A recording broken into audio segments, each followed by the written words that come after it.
प्यारे बच्चों नमस्कार, मैं मनीष शर्मा मैथ के इस लेक्चर में आप सभी का स्वागत करता हूं। तो बच्चों, हम आपके पीएनडीसी के काफ़ी कुछ हद तक कुछ टॉपिक्स हैं वो डिस्कस कर चुके हैं और हम चर्चा कर रहे थे प्रीवियस लेक्चर में आपके परम्यूटेशन से रिलेटेड क्वेश्चंस के ऊपर। भाई परम्यूटेशन क्या होता है, आपको मैंने बताया था कि जो एलिमेंट यानी ऑब्जेक्ट होते हैं उनका अरेंजमेंट ही एक तरीके का आपका परम्यूटेशन है। अरेंजमेंट किस तरीके से करना है तो वो सारी केस हम स्टडी कर चुके हैं। यदि अलग अलग ऑब्जेक्ट हो तो, एक जैसे ऑब्जेक्ट हो तो। हाँ तो बच्चों, आज के लेक्चर में हम कुछ और क्वेश्चंस हैं जो आपकी बुक से ही रिलेटेड हैं, उनको आज बच्चों सॉल्व करते हैं और उनकी प्रोसेस को समझते हैं। तो मैंने आपको एक ही चीज़ कही थी, जब तक आप उनको खुद के ऊपर लेकर नहीं समझोगे पीएनडीसी में कभी ना कहीं आपको डाउट रहेगा। लेकिन यदि आप इन क्वेश्चंस को खुद के ऊपर लेकर करते हो तो मान के चलो बच्चों, आपको ये टॉपिक बहुत अच्छी तरीके से क्लियर हो जाएगा। ठीक है, तो आइए कुछ और क्वेश्चन को सोल्व करते हैं। सबसे पहले कैलकुलेशन से रिलेटेड क्वेश्चन लेते हैं बच्चों। ठीक है, सबसे पहले आज हम थोड़े कैलकुलेशन से रिलेटेड क्वेश्चन कर रहे हैं, उसके बाद आगे के जो थ्योरेटिकल जिनमें ज़्यादा हमें सोचना पड़ेगा हम उन क्वेश्चंस के ऊपर आएंगे। ठीक है, तो फर्स्ट क्वेश्चन ले रहा हूँ बच्चों आज का मैं कि NP5 equal to 42 NP3। Question है बच्चों आपके पास NP5 इक्वल टू 42 NP3, कुछ ऐसा बच्चों आपको दिया गया है। आपको यहाँ पे क्या ज्ञात करना है कि n की वैल्यू, लेकिन यहाँ पे condition they the n is greater than 4, यानी बच्चों यहाँ पे n की जो भी वैल्यू आएगी वो 4 से बड़ी होनी चाहिए, तब तो वो आंसर सही रहेगा, अदरवाइज गलत। तो आइए सोल्व करते हैं। सबसे पहले NP5 को मैं क्या लिख सकता हूँ, n factorial upon n minus 5 factorial equal to 42 n factorial, और इसको क्या लिख सकता हूँ, n minus 3 factorial. n factorial से n फैक्टोरियल कैंसिल हो जाएगा बच्चों, नहीं हो जाएगा, तो जवाब होना चाहिए कि इसलिए कैंसिल हो जाएगा। ठीक है, तो अब आप देखिए n माइनस 3 को यदि मैं वहाँ ऊपर ले जाऊँ और n माइनस 5 को यहाँ ले आऊँ तो क्या जाएगा, n minus 3 factorial equal to 42 n minus 5 factorial आएगा। क्लियर है इतनी चीज़, यहाँ तो कोई डाउट नहीं होना चाहिए ना। आगे देखो फिर, अब आप देखो n माइनस 3 बड़ा होगा या n माइनस 5 बड़ा होगा, तो सिंपल प्रोसेस है n माइनस 3 बड़ा होगा और जो बड़ा है उसको हम और फैक्टर में चेंज करेंगे। तो n माइनस 3 के जब और फैक्टर करोगे बच्चों, जब आप n माइनस 3 के कुछ और फैक्टर करोगे तो क्या जाएगा, n माइनस 3 फिर एक कम करो, n माइनस 4 फिर एक कम करो, लेकिन इक्वलिटी होल्ड हो रही है तो यहाँ पे रोक दो और फैक्टोरियल लगा दो। यही मैंने आपको कहा था कि आप क्या करो, आप एक एक वैल्यू को कम करते जाओ और जहाँ पे इक्वलिटी आ जाए वहाँ पे आप रोक दो और उसके ऊपर फैक्टोरियल लगा दो। ठीक है, बोथ साइड ये कैंसिल होगा, इनका मल्टीप्लाई क्या हो जाएगा बच्चों, n square minus 7n plus 12, 42 इस साइड आया, माइनस 42 इक्वल टू 0, तो n square minus 7n minus 30 equal to 0। तो इसके बच्चों जो फैक्टर होंगे वो हो जाएंगे n square minus 10n plus 3n minus 30। तो इसके बच्चों जो फैक्टर होंगे n minus 10 and n plus 3। यहाँ से n की दो वैल्यू आएगी 10 और माइनस 3, तो ये होगा, ये होगा ही नहीं। 2 के कारण n नहीं होने का, नंबर 1 क्योंकि n कभी नेगेटिव नहीं होगा। ठीक है, ये लास्ट वैल्यू 0 होती है तो नेगेटिव हो ही नहीं सकता। सेकंड केस ये आपको दिया हुआ है n इज ग्रेटर देन 4 और हम जानते हैं जो माइनस 3 है वो 4 से ग्रेटर नहीं होता। तो बताइए बच्चों, क्वेश्चन क्लियर हुआ या नहीं हुआ। तो इस तरीके के बच्चों कैलकुलेशन के जो क्वेश्चन हैं वो अब आपको सोल्व करने हैं। ठीक है, मैं मेनली उन क्वेश्चंस पे आ रहा हूँ जहाँ पे आपको थ्योरेटिकल पार्ट लैंग्वेज वाले हो, जहाँ पे ज़्यादा सोचना पड़ेगा, अलग अलग कंडीशन बनानी पड़ेगी। ठीक है, और बच्चों इस टॉपिक में मैं आपको पहले ही कह रहा हूँ हमें थोड़े लेक्चर ज़्यादा लगाने पड़ेंगे। ठीक है, क्योंकि वो बच्चे जो जेई की आगे तैयारी करेंगे, इंजीनियरिंग जो आपका एग्ज़ाम होता है जेई या IIT की जो तैयारी करना चाहते हैं, उनके लिए बच्चों टॉपिक बहुत बढ़िया है, यानी इंपॉर्टेंट टॉपिक ऐसे कई क्वेश्चन कई बार पूछे जाते हैं। ठीक है, अलग अलग स्टेप के। हाँ, लेकिन आप जब इनको करोगे तो आपको एक अलग सा इंटरेस्ट आएगा, एक आपस को उनमें कुछ ना कुछ रिलेशन आपको बनता दिखाई देगा। ठीक है, तो बस आपको उसी तरीके से सोचना है कि हाँ इस कंडीशन से रिलेटेड इसमें क्या चेंज हो रहा है, वो चेंज यदि जो हो रहा है यदि वो समझ आ गया तो मान लो आप आगे सारे क्वेश्चन सोल्व कर पाओगे। ठीक है, तो बच्चों इसे भी रेज करके हम जो नेक्स्ट हमारी जो मेन क्वेश्चन है उन पे आते हैं।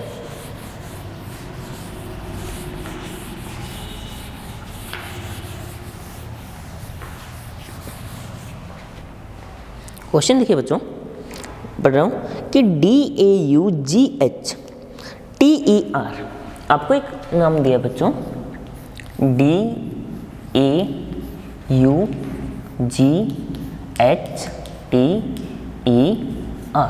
डॉटर। ठीक है, आपको क्या बोल दिया कि इसके जो अक्षरों से 8 अक्षर वाले विन्यास की संख्या, तो पहले गिन लो इसमें कितने, 1 2 3 4 5 6 7 8, तो 8 अक्षर है। ये कह रहा है 8 अक्षर के आप इनको कितनी तरीके से अरेंजमेंट कर सकते हो आपस में। भाई जब आप इनको अलग अलग तरीके से चेंज करोगे, अक्षरों को आगे पीछे करोगे बच्चों, तो इसके अंदर आपको नए नए अक्षर दिखाई देंगे या नहीं दिखाई देंगे? दिखाई देंगे। तो आपको ये बताना है कि आप इनको कितने तरीके से नए अक्षरों में बना सकते हो, लेकिन कब? फर्स्ट, जब सभी स्वर एक साथ हो। जब फर्स्ट केस, जब सभी स्वर एक साथ हो। सेकंड, जब स्वर एक साथ ना हो। स्वर यानी वोवल, स्वर को बेटा इंग्लिश में हम क्या कहते हैं? वोवल एक साथ न हो। ठीक है, अब बच्चों इस क्वेश्चन को आराम से आपको समझना है। तो बच्चों इस तरीके के क्वेश्चन को सॉल्व करने के लिए हम यूज करते हैं बंडल मेथड। अब आपको ये अलग नाम लग रहा होगा, ये बंडल मेथड क्या होता है, यहाँ पे कैसे। तो बच्चों इसमें कुछ अलग बात नहीं है, सिर्फ जो एक समझो, जैसे मैं आपको कुछ कह रहा हूँ वो समझो। भाई आपको क्या करना है, जैसे फॉर एग्जांपल आपके पास 10 बुक्स हैं टोटल, आपको क्या करना है, उनको अरेंजमेंट करना है, लेकिन एक कंडीशन अप्लाई कर दी जाती है कि 3 बुक हमेशा एक साथ रहे। ये 3 जो बुक है वो हमेशा एक साथ रहे। तो आप अब क्या करोगे, यदि वो तीनों बुक एक साथ रहनी चाहिए, तो आप फिर क्या करो, उन तीनों को एक बंडल में बांध दो।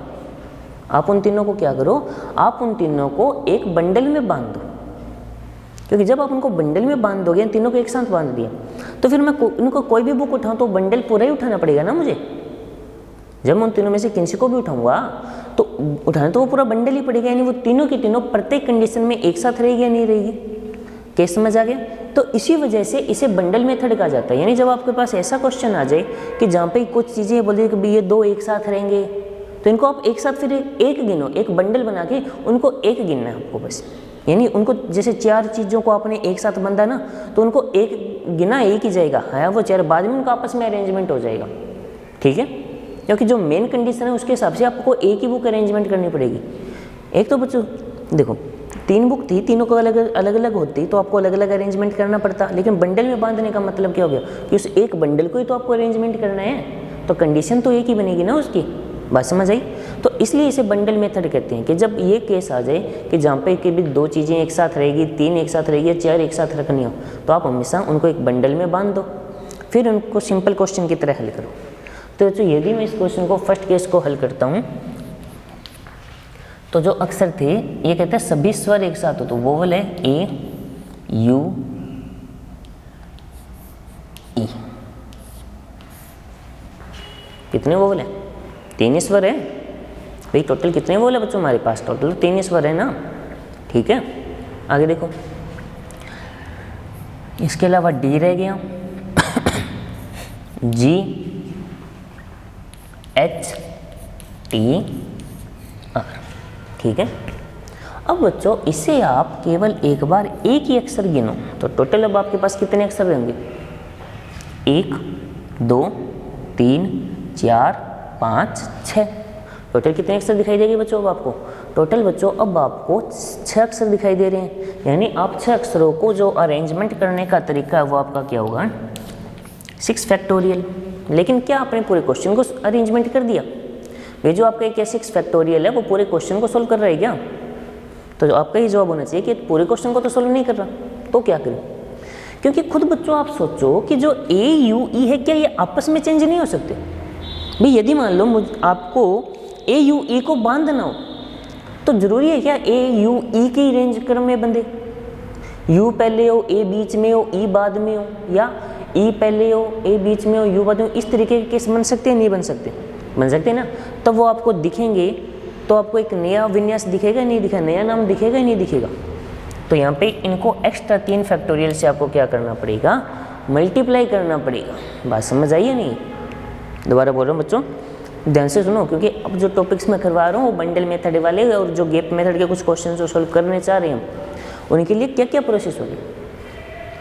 सबसे पहले बच्चों क्वेश्चन को पढ़ो।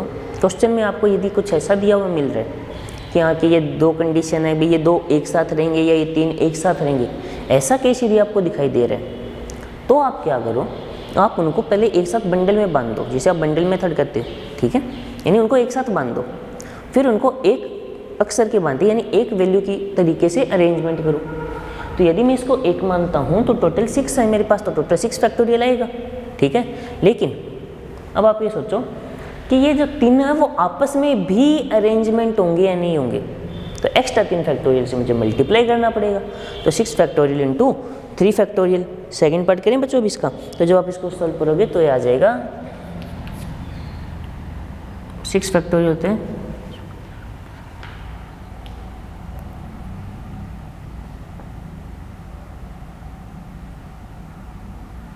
जैसे 2340 आ जाएगा, सॉरी बच्चों 4320, 2340 नहीं 4320 आएगा अप्रोक्सीमेट, ठीक है। तो कर सकते हो बच्चों इस तरीके से। लेकिन जो इसका सेकंड पार्ट था कि सब स्वर एक साथ न हो, तो सेकंड केस में आते हैं। तो बच्चों देखो, एक तो है कि पहले मैं केस बनाऊं, सभी स्वरों को अलग अलग बनाऊं, अक्षर बनाऊं, फिर देखूं एक साथ कहाँ नहीं आ रहे हैं, या इससे अच्छा एक काम ये नहीं हो सकता क्या कि टोटल में से इनको माइनस कर दूं, टोटल में से यदि इसे माइनस कर दिया जाए तो नहीं बन जाएगा? बन जाएगा। तो बस क्वेश्चन कंप्लीट है। तो कुल कितने बन सकते हैं? टोटल होगा 8 फैक्टोरियल अपॉन, सॉरी कुछ नहीं है अपॉन में, 8 फैक्टोरियल ही रहेगा। टोटल कितने होंगे? 8 फैक्टोरियल। हाँ डिवाइड में तो तब आता है ना जब कुछ एक जैसे होते हैं, लेकिन आप देख सकते हो यहाँ पे कुछ भी एक जैसा नहीं है, तो 8 फैक्टोरियल आएगा। इससे आप जब क्या करोगे, माइनस करोगे कितना,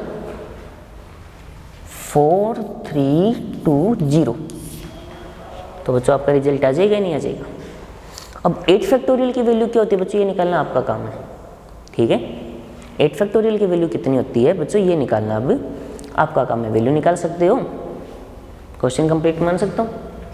कोई भी स्टूडेंट यदि ये सोच रहा हो कि सर एक साथ, तो बच्चों ये एक साथ ही लिया गया है, बाकी एक साथ ना हो तो फिर वो क्या हो जाएंगे, अलग अलग, क्योंकि इसने ये नहीं कहा कि सभी क्वेश्चन के बच्चों सारे स्वर एक साथ ना हो, यानी तीनों के तीनों एक साथ ना हो, वो कंडीशन निकालनी है। 2 एक साथ ना हो वो इसके अंदर इंक्लूड है। हाँ कई बच्चे शायद होंगे जिन्होंने गैप मेथड सुना होगा ना। गैप मेथड बच्चों में तब यूज करता जब यहाँ पे तीनों के तीनों अलग अलग हो, यानी इस क्वेश्चन की लैंग्वेज को पढ़ो आप। कई बच्चों के माइंड में एक बात आ रही होगी कि सर यहाँ पे तीनों एक साथ नहीं होने का मतलब यदि 2 एक साथ होते तो वो केस तो आ ही जाता। तो बच्चों क्वेश्चन में इसने ये कहा कि सभी एक साथ नहीं होने चाहिए, तीनों एक साथ नहीं हो, 2 एक साथ हो तो कोई दिक्कत नहीं है। गैप मेथड तब यूज किया जाता है जब सारे ही अलग अलग हो, ठीक है। गैप मेथड कब यूज किया जाएगा, तब यूज करेंगे जब सारे अलग अलग हो। लेकिन यदि 2 एक साथ हो तो फिर गैप मेथड थोड़ा यूज करने में डिफिकल्टी आ जाती है। हाँ लेकिन ये नहीं कि गैप मेथड यूज नहीं किया जा सकता, किया जा सकता है। इससे बच्चों ये सिंपल दिखा मुझे, मैं गैप मेथड से भी कर सकता था इसको सो, लेकिन इसमें मुझे सिंपल दिखा। सिंपल कैसे दिखा कि भी टोटल अक्षर हम जानते ही हैं, 8 है तो 8 फैक्टोरियल होगा, ठीक है, जिसमें सभी एक साथ उनको माइनस कर दो, भी एक वैल्यू सोल्व की थी, ठीक है। क्लियर हो गया बच्चों, समझ आ गई ये बात। नेक्स्ट क्वेश्चन पे आते हैं, इसको इरेज करके नेक्स्ट क्वेश्चन की लैंग्वेज पढ़ता हूँ। तो सारे क्वेश्चन आपकी बुक की ही हैं, इसलिए जो इनकी मैं लैंग्वेज बोल रहा हूँ वो आप ध्यान से सुनिए, ठीक है। कोई आपकी बुक का एग्जाम्पल है तो कोई क्वेश्चन है। यदि मैं क्वेश्चन बोर्ड पे लिखने लगा तो थोड़ा टाइम ज़्यादा लग जाएगा क्वेश्चन करवाने में, इसलिए सीधा बोल रहा हूँ लैंग्वेज को, इसलिए ध्यान से सुनिए, बार बार यही बोल रहा हूँ। क्वेश्चन बच्चों की 4 लाल 3 पीली और 2 हरी डिस्क को एक पंक्ति में कितने तरीके से व्यवस्थित किया जा सकता है?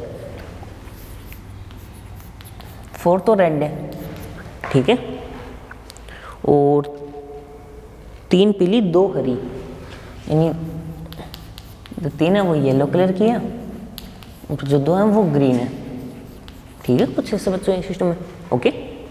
आगे आपको क्या दिया गया है, आपको ये बोल रहे हैं कि इनको एक लाइन में व्यवस्थित करना है यदि एक ही रंग की डिस्क पे कोई अंतर नहीं हो, यानी ये जो 4 डिस्क हैं वो चारों आपको एक जैसी दिखेगी, ये जो 3 है वो तीनों एक जैसी दिखेगी, ये आपको जो 2 वो एक जैसी दिखेगी। आपको इनको एक लाइन में अरेंजमेंट करना है, आपको क्या करना है, इनको एक ऐसे एक लाइन में अरेंजमेंट करना है।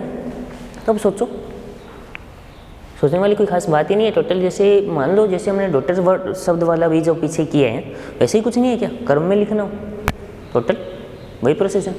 तो टोटल कितनी डिस्क है? टोटल है बच्चों 9। तो कितने तरीके से अरेंजमेंट कर सकता हूँ मैं? 9 factorial upon 4 factorial 3 factorial 2 factorial, ये फॉर्मूला आपको मैंने बताया था। अब आपको कैसे डिवाइड क्यों किया जाता है, तो बच्चों आप खुद सोचो, जो 4 जो रेड हैं वो चारों की चारों एक जैसी हैं, चारों की चारों एक जैसी हैं। तो जब आप उनको आगे पीछे करोगे तो आपको नया शेप दिखाई देगा या वही दिखेगा? सेम ही दिखेगा। जैसे ये 2 चौक है, अब मेरे हाथ में एक तो मैंने इनको ऐसे रखा, एक ऐसे कर दिया, तो आपको सेम ही चीज़ दिखाई दे रही है क्या? एक तो इस कंडीशन में जो इमेज होगी, एक ये इस कंडीशन में जो इमेज होगी, दोनों एक जैसी होगी, अलग अलग होगी? तो दोनों एक जैसी ही दिखेगी ना, कि दोनों चौक एक जैसी है। हाँ, परंतु यदि ये केस होता, एक छोटा एक बड़े, इस कंडीशन में आपको बच्चों जो दोनों इमेज है वो अलग अलग दिखेगी, क्योंकि दोनों अलग अलग है, ठीक है। तो जो सेम हो ना तो उनमें इमेज एक जैसी दिखेगी, तो फिर उनको अलग अलग केस तो काउंट नहीं कर सकता ना मैं। इस वजह से जो ये जो 4 है वो इसके अंदर इंक्लूड हुआ है, तो इसलिए एक्स्ट्रा 4 फैक्टोरियल से डिवाइड कर दो, 3 से भी डिवाइड कर दो और 2 से भी डिवाइड कर दिया, ठीक है बच्चों। कितना सिंपल क्वेश्चन है। चलिए एक क्वेश्चन और करते हैं, ठीक है, उसके बाद इस लेक्चर को समाप्त कर देंगे। नेक्स्ट क्वेश्चन यहीं पे करवा रहा हूँ, ठीक है, ध्यान से समझो। क्वेश्चन की लैंग्वेज बच्चों इसके थोड़े पार्ट ज़्यादा हैं, नहीं समझो। ये कह रहे हैं कि इंडिपेंडेंस शब्द के अक्षरों से बनने वाले विन्यासों की संख्या लिखो। इंडिपेंडेंस, तो शब्द लिख लेते हैं पहले।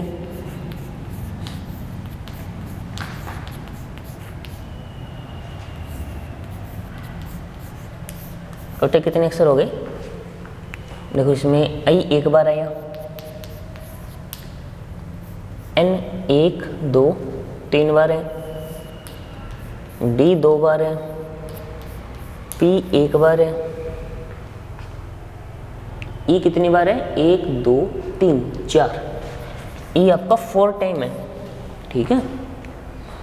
तो आई आ गया, एन आ गया, डी आ गया, ई आ गया और पी आ गया। सी है, और सी कितनी टाइम है? 1 टाइम। टोटल कितने हो गए? 1 + 3 4 + 2 6 + 7 4, 11 and 1 12, 1 2 3 4 5 6 7 8 9 10 11 12, यानी हमने जो इसको लिखा है वो एक भी तक एग्जैक्ट है, ठीक है। सबसे पहले बच्चों जब भी आपको इस तरीके का नाम वाला क्वेश्चन लिखे ना, आप एक ही काम किया करो, टोटल अक्षर लिखो, कोई अक्षर कितनी बार आ रहा है वो कंडीशन जरूर लिखो, ठीक है। कोई अक्षर कितनी बार आया है उस कंडीशन को आप जरूर लिखो। अब ये क्या करें कि मैं सबसे पहले तो ये टोटल अक्षर कितने बन सकते हैं मैं वो पता कर लूँ ना, बाद में फिर आगे करते जाएंगे। तो टोटल केस कितने हो सकते हैं इसके पार्ट बाद में पढ़ेंगे।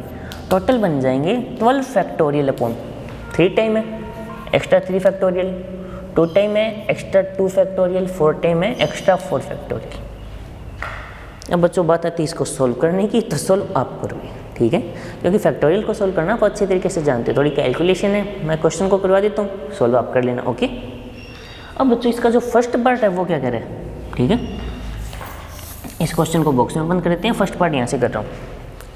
फर्स्ट पार्ट ये क्या कह रहा है, ये कह रहा है हमें वो सारे अक्षर बताने हैं जिनमें पी से स्टार्टिंग हो। किससे स्टार्टिंग हो? पी से, बाकी जो 11 अक्षर को। तो बच्चों एक बात तो ये कह रहा है कि पी से स्टार्ट करना है आपको। किससे स्टार्ट करना है? पी से। तो अब एक बात तो आपको फिर अरेंजमेंट कितने अक्षरों को करना पड़ेगा? अरेंजमेंट आपको 11 को ही करना पड़ेगा ना यहाँ पे, या आप 12 को करोगे? बात समझ आ रही है? अभी ये कह रहे हैं कि जो अक्षर है वो कहाँ से स्टार्ट होना चाहिए? पी से। पी से स्टार्ट होने का मतलब पी को मैंने फिक्स कर दिया, यानी मुझे अब पी के लिए अरेंजमेंट सोचने की ज़रूरत है क्या? मुझे कोई ज़रूरत नहीं है। लेकिन अब मुझे जो अरेंजमेंट करना है वो किन का करना है? बचे हुए 11 अक्षरों का करना है। बात समझ आ गई होगी? तो इस केस में क्या आएगा? 11 फैक्टोरियल डिवाइड बाई पी, एक निकल गया ना, तो ये 4 है, ये 2 है, ये 3 है, तो नीचे आ जाएगा 4 फैक्टोरियल, 2 फैक्टोरियल, 3 फैक्टोरियल।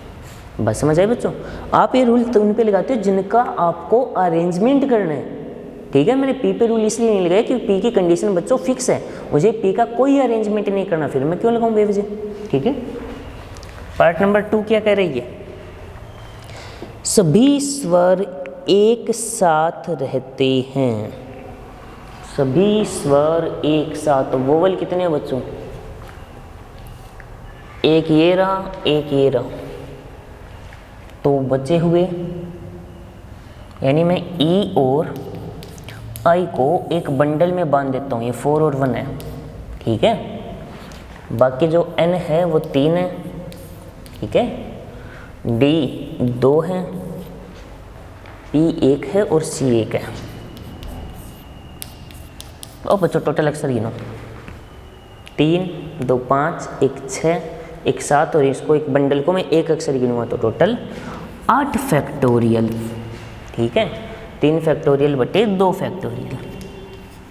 ये मैंने किसका अरेंजमेंट किया? मैंने किया इस बंडल का और इन सब का अरेंजमेंट। लेकिन अब बंडल भी तो आपस में अरेंजमेंट होगी ना, बंडल के जो अक्षर है उनको भी तो आपस में अरेंजमेंट करूँगा मैं। तो बंडल के अंदर टोटल कितने अक्षर हो गए? 5, लेकिन ई 4 बार आ रहा है तो डिवाइड बाई 4 फैक्टोरियल। बात समझ आई है नहीं? ऐसे क्वेश्चन तो हमने पीछे किया था, सभी स्वर एक साथ हो तो उनको एक बंडल में बांध दिया, उनको एक काउंट किया, उसके बाद बंडल वाले आपस में कितने तरीके से अरेंजमेंट हो रही थी, तो उसके अंदर बच्चों तीनों के तीनों अलग थे, उसके अंदर तीनों के तीनों अलग थे। लेकिन यहाँ पर क्या है? 4 एक जैसे हैं और एक अक्षर एक है, तो इसलिए इसको आप एक्स्ट्रा 4 फैक्टोरियल 1 से क्या करोगे? डिवाइड करोगे। नेक्स्ट है स्वर कभी कभी एक साथ नहीं रहते, यानी तो आप समझ चुके हो। टोटल केस में से इसको क्या करोगे? माइनस करो, तो थर्ड केस आप करोगे बच्चों। फोर्थ है आई से स्टार्ट हो लेकिन उनका एंड पी पे हो। फोर्थ बता रहा हूँ, start from I and and on P. तो आपको अरेंजमेंट कितने अक्षरों का करना है बच्चे में? 10 का करना है। उन 10 में से आई और पी को निकाल दो तो नीचे आ जाएगा 3 फैक्टोरियल, 2 फैक्टोरियल एंड 4 फैक्टोरियल। ठीक है बच्चों, क्वेश्चन कंप्लीट है। तो बच्चों उम्मीद करता हूँ आपको इस लेक्चर में बताई कि जितने भी क्वेश्चन है वो समझ आ गए होंगे। हाँ, लेकिन ये नहीं कि हमारा प्रोसेस जो वो यहीं समाप्त हो गया, आगे तक और क्वेश्चन है उनको भी सोल्व करेंगे, एक्स्ट्रा टाइप के क्वेश्चन है उनको भी सोल्व करेंगे। लेकिन बच्चों आज के लेक्चर के लिए इतने ही, ठीक है बच्चों? तो तब तक के लिए टेक केयर।